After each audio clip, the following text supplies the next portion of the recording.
जमींदार खानदानी लोग हैं मेरे घर वाले। तेरे माँ बाप की तरह भंगी नहीं है, स्वीपर। अच्छी बात है, कोई बात नहीं, बोले जितना बोलना है। भंगी की औलाद है।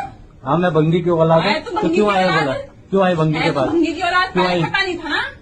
नमस्कार, मैं राहुल नागपाल और आप देख रहे हैं हमारा यूट्यूब चैनल बोल 85।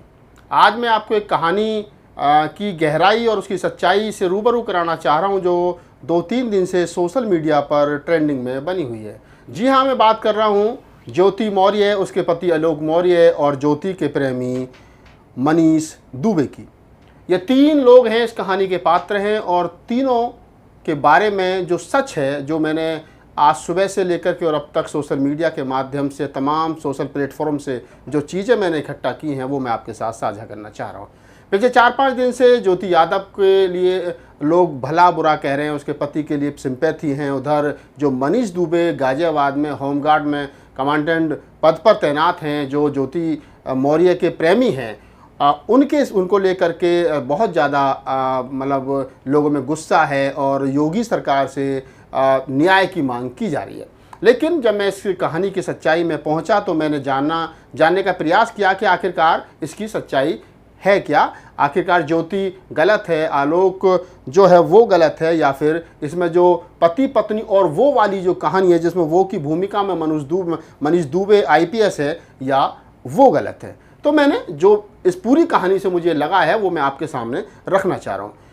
2008 में एक शादी समारोह में आलोक मौर्य और ज्योति मौर्य की मुलाकात होती है। आलोक मौर्य अपने मामा के यहाँ एक शादी समारोह में गए हुए थे, वहीं पर ज्योति मौर्य भी आई हुई थी और दोनों में मुलाकात होती है। दोनों के फ़ोन नंबर एक्सचेंज होते हैं और दोनों उस समय पढ़ाई कर रहे थे, तैयारी कर रहे थे नौकरियों की, और अपने अपने घर चले जाते हैं। उस समय एक स्कीम चल रही थी, मोबाइल कंपनियों ने स्कीम चला रखी थी कि अगर आप एक ही कंपनी के 2 मोबाइल लेते हैं तो एक दूसरे पर फ़ोन करना फ्री होता था। तो अक्सर उस समय के गर्लफ्रेंड बॉयफ्रेंड जो प्रेमी प्रेमिका थे वो इस प्रकार के मोबाइल खरीदते थे 2008, 2007, 2009 में, कि जो एक नंबर पर आना जाना यानी इनकमिंग और आउटगोइंग फ्री होती थी। तो ज्योति मौर्य और आलोक मौर्य दोनों इस प्रकार से एक फ़ोन खरीदते हैं और दोनों में प्यार हो जाता है। रात भर दोनों बात करते हैं, और जब प्यार परवान चढ़ता है तो 2010 में बिना किसी परवाह के दोनों अपने अपने परिवार को राजी करते हैं। हालांकि बताया ये भी जाता है कि जो ज्योति मौर्य का परिवार था वो बेहद गरीब था और वो शादी करने में उनके पास में धन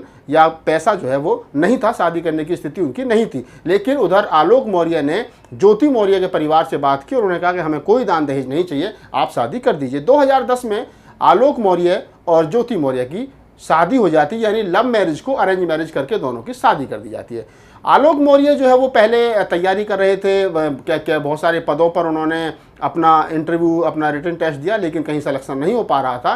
तो 2011 के आसपास उनका सिलेक्शन, 2012 के आसपास जो सफाई कर्मचारी की वैकेंसी होती है 4th क्लास की, जो गांव-गांव निकली थी, उसमें उनका हो जाता है। और होने के बाद में उनकी जो पत्नी थी वो पढ़ने में होशियार थी, तो उन्होंने कहा कि आप पढ़िए, मैं आपको पढ़ाऊँगा। और आलोक मौर्य अपनी पत्नी ज्योति मौर्य को कोई शिक्षा को लेकर के गंभीर थे। और ज्योति मौर्य के जैसे बारे में जैसा बताया जाता है वो बनारस के चिरमई गांव की रहने वाली हैं, तो उनका मैका वहाँ था। तब ज्योति मौर्य की शादी आलोक मौर्य से हो गई थी। तो उसके बाद में ज्योति मौर्य के जो परिवार है, यानी उनके भाई, उनके और परिवार के लोग, वो भी आलोक मौर्य के परिवार के साथ ही आकर के रहने लगे थे, क्योंकि वहाँ पर रहने की जो फाइनेंशियल स्थिति थी, जो आर्थिक स्थिति थी, वो उनकी ठीक नहीं थी। उसके बाद में आलोक मौर्य दिन में नौकरी करते थे, सफाई कर्मचारी का काम करते थे। उसके बाद में फिर वो अपने परिवार को और ज्योति मौर्य के परिवार को देखते थे। उसी बीच में फिर ज्योति मौर्य की पढ़ाई पर भी वो ध्यान देते थे। तो आलोक मौर्य इतने बिजी रहते थे, नौकरी भी करनी है, 2 परिवार भी संभालने, फिर पत्नी की पढ़ाई का भी ख्याल रखना है।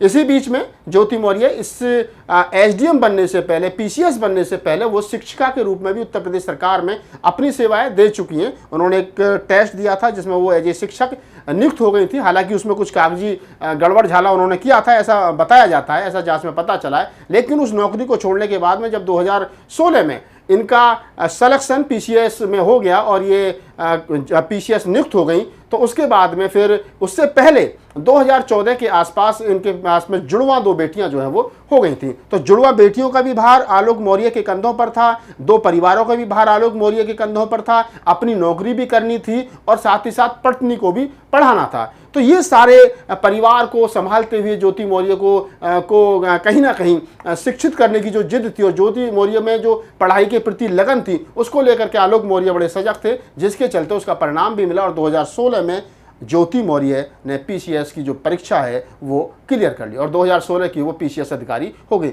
ज्योति मौर्य तमाम वर्तमान में, अगर मैं कहूँ तो वर्तमान में बरेली के में एक शुगर मिल है और वहाँ पर जीएम की एक पोस्ट होती है, तो बड़ी पोस्ट होती है और वो वहाँ पर तैनात हैं।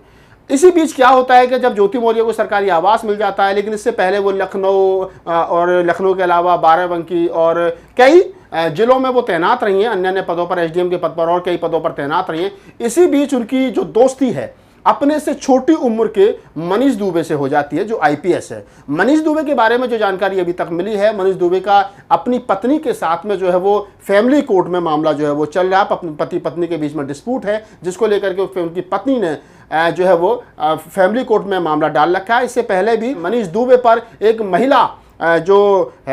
महिला ने उन पर यौन शोषण का आरोप जो है वो लगा रखा है और उससे पहले भी उन्हीं के विभाग में, क्योंकि मनीष दुबे के बारे में बताया जाता है कि वो गाजियाबाद में होमगार्ड होते हैं, होमगार्डों के वो कमांडेंट हैं। तो होमगार्ड एक महिला, अमरोहा डिस्ट्रिक्ट की रहने वाली एक होमगार्ड महिला थी, जिन्होंने यौन शोषण की शिकायत उनके खिलाफ की थी कि उन्होंने मेरा यौन शोषण किया है या करने की कोशिश की है, कुछ इस प्रकार। तो इससे ये पता चलता है कि मनीष दुबे महिलाओं के प्रति जो है कहीं ना कहीं उनका व्यवहार ठीक नहीं है और सीनियर मतलब आईपीएस हैं, तो उनकी दोस्ती कहीं ना कहीं किसी ना किसी तरीके से ज्योति मौर्य के साथ में जो है वो हो जाती है और दोनों का प्रेम प्रसंग धीरे धीरे परवान चढ़ने लगता है। उधर जो आलोक मौर्य है वो अपनी नौकरी भी करते थे, उधर वो क्या नाम है अपने बच्चों की भी परवरिश करते थे और अपने परिवार को भी देखना था।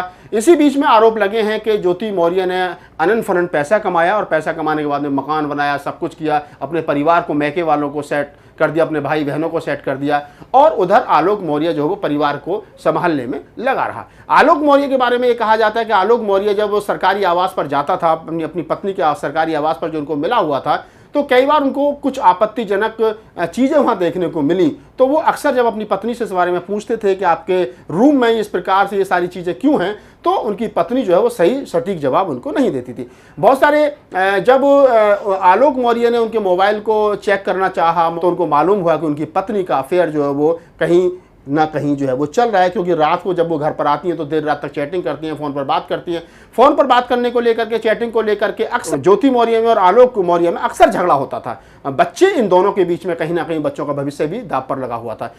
आलोक मौर्य अपने बच्चों को देखता था और फिर ज्योति मौर्य का जो अफेयर था उसको लेकर के वो डिप्रेशन में जा रहा था, जिसके चलते एक दिन 22 फरवरी को 2023 में सरकारी आवास पर जब आलोक मौर्य पहुंचता है तो मनीष दुबे जो आईपीएस साहब हैं वो और उनकी पत्नी यानी कि आलोक मौर्य की पत्नी ज्योति मौर्य दोनों आपत्तिजनक स्थिति में पाए जाते हैं। ये कहना आलोक मौर्य का है कि मैं दोनों को आपत्तिजनक स्थिति में देखता हूँ, मेरा खून खौलता है और इसी बीच मेरी पत्नी जो है, हम दोनों में झगड़ा होता है, मैं कहता हूँ ये घर में क्या कर रहा है, वगैरह वगैरह। बहुत सारी समय आप समझ सकते हो कि ऐसी स्थिति में, ऐसे समय पर क्या बातें दोनों के बीच में हुई होंगी, दोनों के बीच में बातें होती हैं। फिर मनीष दुबे जो है वो कहीं ना कहीं मनीष दुबे के प्रभाव से, क्योंकि वो आईपीएस है और इधर ज्योति मौर्य जो है वो एसडीएम है और आलोक मौर्य एक साधारण से सफाई कर्मचारी के पद पर तैनात हैं, तो वो उस पर कई मुकदमे बताया जाता है कि उनके खिलाफ कंप्लेंट वगैरह दी जाती है। इधर आलोक मौर्य ने भी अपने जान का नुकसान, क्या मुझे जान माल का नुकसान हो सकता है, मेरी पत्नी का चरित्र ठीक नहीं है। आलोक मौर्य ने मनीष दुबे और ज्योति मौर्य की बहुत सारी चैट, बहुत सारी ऑडियो क्लिप वायरल की हैं जो उनके पास थी और साथ ही जो आलोक मौर्य और ज्योति मौर्य के बीच में जो बहस हुई है, जो बातचीत हुई है, जो वीडियो है, वो भी बहुत सारे तमाम आपको सोशल मीडिया पर मिल जाएंगे। हम भी इस वीडियो में एक छोटा सा एक क्लिप लगाने की कोशिश करेंगे जिससे कि आपको ये पता चल जाए कि ज्योति मौर्य जो है वो किस प्रकार की भाषा का इस्तेमाल कर रही है, आलोक मौर्य को भंगी बता रही है, जबकि आलोक मौर्य खुद ओबीसी समाज से आते हैं, मौर्य समाज से आते हैं, लेकिन वो सफाई कर्मचारी का काम करते हैं तो उनको भंगी भंगी कह करके, तू भंगी, तेरी माँ भंगी, तुम भंगी, तुम्हारे खानदान में मेरी, इस प्रकार की भाषा का इस्तेमाल करते हैं। जबकि आप समझ सकते हो एक पढ़ा लिखा सभ्य व्यक्ति जो एसडीएम के पद पर हो वो इस प्रकार की भाषा का इस्तेमाल करे तो उसकी मनोदशा कैसी हो सकती है, आप इसका खुद अंदाजा लगा सकते हो। तो आप वो वीडियो देखने के बाद में आप खुद अंदाजा लगाइए कि ज्योति मौर्य के सर पर जो इश्क का खुमार है वो किस प्रकार से चढ़ करके बोल रहा है। उधर दूसरी तरफ जब ये बात बहुत ज़्यादा बढ़ जाती है तो शादी के 2010 में शादी हुई है। तमाम जो कानून के जानने वाले उनको मालूम है कि अगर आपको दहेज उत्पीड़न का मामला दर्ज है तो 7 साल के अंदर वो होता है, लेकिन एसडीएम साहिबा शादी के लगभग 13 साल के बाद में कोर्ट मतलब एक थाने में शिकायत दर्ज कराती है कि मेरे ससुराल वाले जो हैं वो मुझसे दहेज में एक फॉर्च्यूनर कार और नगद राशि मांगते हैं। बड़े मजाक की बात और बड़े हंसी की बात यह है, जब इस कहानी को मैं लिख रहा था तो मैंने सोचा कि जो शादी प्रेम प्रसंग से बातचीत शुरू हुई थी, दोनों में पहले प्रेम हुआ और फिर शादी हुई और आलोक मौर्य ये कहता है कि मुझे सिर्फ दहेज के नाम पर 5,000 रुपये दिए गए थे। वहाँ पर शादी के 13 साल के बाद में जुड़वा बच्ची जब 9 साल की हैं और ज्योति मौर्य को रंगे हाथों के पति ने मनीष दुबे आईपीएस के साथ में पकड़ा, तो अब उसके 1 महीने के बाद में 22 फरवरी को रंगे हाथ में पकड़ा और फिर मार्च में जाकर के वो कंप्लेंट करती हैं कि मेरे ससुराल वाले मुझसे दहेज मांगते हैं। कहानी जो है वो स्पष्ट है, कहानी कहीं ना कहीं प्रेम प्रसंग का पूरा मामला है। एसडीएम साहिबा एक बड़े ओहदे पर हैं और उनका पति सफाई कर्मचारी हो तो ये किसी को बर्दाश्त भी नहीं हो सकता कि उसका, या तो वो अगर उनके अंदर ये होता कि मेरा पति सफाई कर्मचारी तो वो नौकरी छुड़वा करके और कुछ बिजनेस करवा सकते थे, बहुत सारी चीज़ें हो सकती थी, लेकिन उन्होंने वैसा नहीं किया। उधर मनीष दुबे ने अपनी पत्नी से तलाक की अर्जी लगा रखी है, इधर इन्होंने भी कह दिया कि मुझे तुम्हारे साथ नहीं रहना है। तो हो सकता है भविष्य में दोनों मनीष दुबे और ज्योति मौर्य का भविष्य में कुछ प्लान हो। लेकिन एक चीज़ मैं और यहाँ आपको तमाम साथियों को बताता चलूँ कि मनीष दुबे के खिलाफ जो शिकायतें हुई हैं, जो उनके खिलाफ शिकायतें हुई हैं, तो उसमें उनकी विभागीय जांच जो है वो शुरू हो गई है और विभागीय जांच एडीजी संतोष कुमार जी हैं उनको सौंपी गई है और उनसे कहा गया है कि 1 हफ्ते में आप मनीष दुबे की जांच करके सौंपिए। योगी सरकार के संज्ञान में पूरा मामला है, कानून पूरा सख्त है।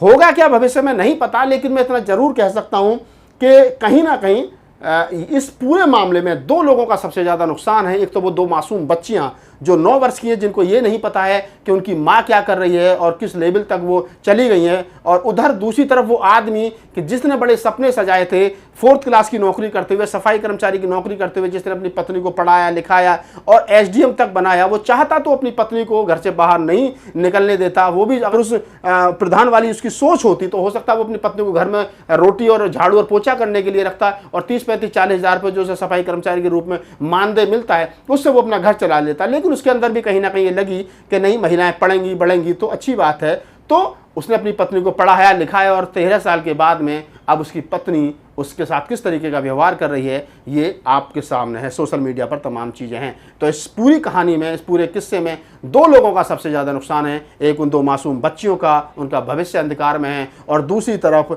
आलोक मौर्य जिसने अपने सपने सजाए थे। और आलोक मौर्य अभी भी कह रहा है कि मैं अपनी पत्नी को तलाक नहीं देना चाहता, मेरी पत्नी सही रास्ते पर आ जाए तो मैं, क्योंकि मेरे बच्चों के भविष्य का सवाल है, वो सही रास्ते पर और घर को चलाए। लेकिन निकट भविष्य में ऐसा दिख नहीं रहा है कि ज्योति मौर्य जो है वो इस प्रकार से किसी बात को मानने के मूड में है, क्योंकि जो वीडियो हमने उनका देखा है उसमें बेहद ही अपशब्दों का प्रयोग वो आलोक मौर्य के लिए कर रही हैं, और जिस भाषा का प्रयोग वो कर रही हैं मैं निसंदेह कह सकता हूं कि वो भाषा किसी अधिकारी की, किसी अफसर की नहीं हो सकती है। ये जो कहानी मैंने आपको सुनाई है इसमें हमने अपनी तरफ से कुछ नहीं जोड़ा है। ये कहानी वो है जो सोशल मीडिया पर ज्योति मौर्य और आलोक मौर्य और मनीष दुबे जो आईपीएस साहब हैं उनके बारे में सारी कहानी सोशल मीडिया से हमने जगह जगह से कलेक्ट की है, और तब ये पूरी कहानी हमने आप लोगों को बताने की कोशिश की है। अगर आपको ये हमारी वीडियो अच्छे लगे तो उसको लाइक कीजिए, शेयर कीजिए, कमेंट्स कीजिए और आगे बढ़ाइए। एक बात मैं यहाँ और बता देता हूँ, एक ट्रेंड और चल रहा है कहानी, एक बात और बहुत ज़्यादा ट्रेंडिंग में है कि जब से ज्योति मौर्य की बात सामने आई है तब से बहुत सारे पतियों ने अपनी पत्नियाँ शिक्षा जहाँ वो ले रही थी, जहाँ उनको तैयारी करवा रहे थे, उनको वापस बुला लिया। ऐसा नहीं है, हर एक महिला ज्योति मौर्य नहीं हो सकती। यहाँ कुछ महिलाएं, माता सावित्रीबाई फूले भी हैं, जिन्होंने राष्ट्रपिता ज्योतिबा फूले ने अपनी पत्नी को पढ़ा करके और उनको देश की पहली महिला अध्यापिका बनाया था और महिलाओं के लिए स्कूल खोले थे, शूद्रों के लिए स्कूल खोले थे। तो इस देश के अंदर सावित्रीबाई फूले भी हैं, ज्योति मौर्य भी हैं। ज्योति मौर्य के मन मस्तिष्क में क्या था वो जाने, लेकिन किसी एक महिला से पूरे देश की महिलाओं का करैक्टर जज करना मैं समझता हूं ये बेईमानी होगा। धन्यवाद।